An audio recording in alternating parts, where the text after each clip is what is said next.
Louis de Bourbon et Jean d'Orléans, les deux rivaux royalistes qui aspirent au trône de France, appartiennent respectivement à la maison de Bourbon et à la maison d'Orléans. Mais ces deux maisons descendent de la même, appelée maison capétienne de Bourbon. Qui dit même maison dit même ancêtre, tous deux descendent d'Henri IV, roi de France de 1589 à 1610.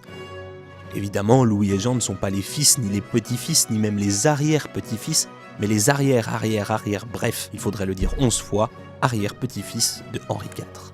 Henri IV donnera ensuite naissance à Louis XIII, son successeur, qui donnera lui-même naissance au roi Soleil Louis XIV, et c'est là que ça se complique. Louis XIV n'a qu'un petit frère, Philippe. Alors que Louis est premier au trône de France, il fait son frère duc d'Orléans. En devenant duc d'Orléans, Philippe fonde la 4e maison d'Orléans. Louis XIV, lui, représente toujours la maison capétienne des Bourbons. En 1714, un an avant la mort du roi Soleil, il ne reste plus que 2 héritiers légitimes vivants. Le premier, Philippe V, placé sur le trône d'Espagne par Louis XIV, avait conditionné son arrivée à Madrid par son renoncement au trône de France. Il crée d'ailleurs la maison des Bourbons d'Espagne. Revenons-en aux Bourbons français. Il ne reste comme héritier de Louis XIV que son arrière-petit-fils Louis XV, qui est donc fait roi. Mais la menace d'Orléans plane toujours.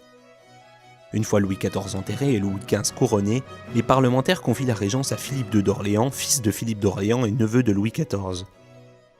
Louis XV, lui, a 10 enfants. Son fils aîné, Louis de France, ne régnera jamais, mais donne naissance à 3 futurs rois, Louis XVI, Louis XVIII et Charles X. Le premier, Louis XVI, est guillotiné le 21 janvier 1793. Louis-Philippe d'Orléans, arrière-petit-fils de l'ancien régent, vote la mort de son cousin le roi. Il est lui aussi condamné et guillotiné en fin d'année 1793. Contrairement à Louis XVI, qui voit sa descendance décimée par les révolutionnaires, Louis-Philippe d'Orléans laisse un fils du même nom, à la destinée royale.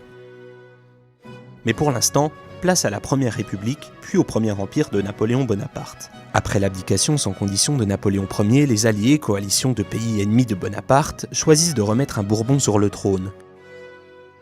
Le 20 mars 1815, après un peu plus de 11 mois de règne, l'annonce du retour de Bonaparte fait fuir Louis XVIII de Paris.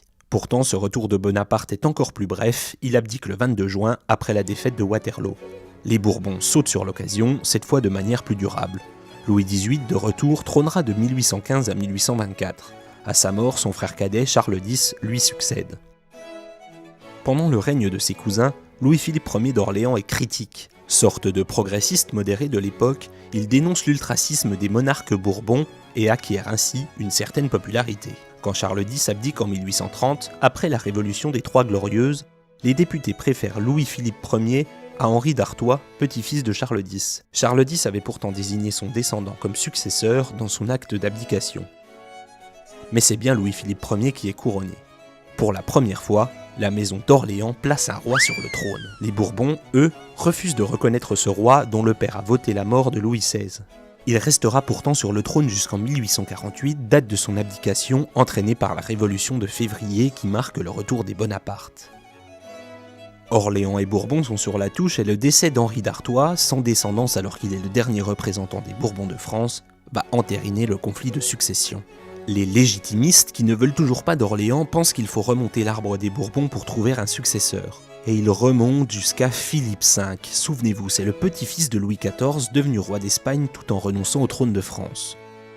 Ce renoncement, justement, serait rendu nul, selon les légitimistes, par le principe d'indisponibilité de la couronne. En gros, c'est le roi qui appartient à la couronne, et non la couronne qui appartient au roi. En remontant jusqu'à Philippe V, on redescendrait donc la maison des Bourbons d'Espagne jusqu'à Louis de Bourbon.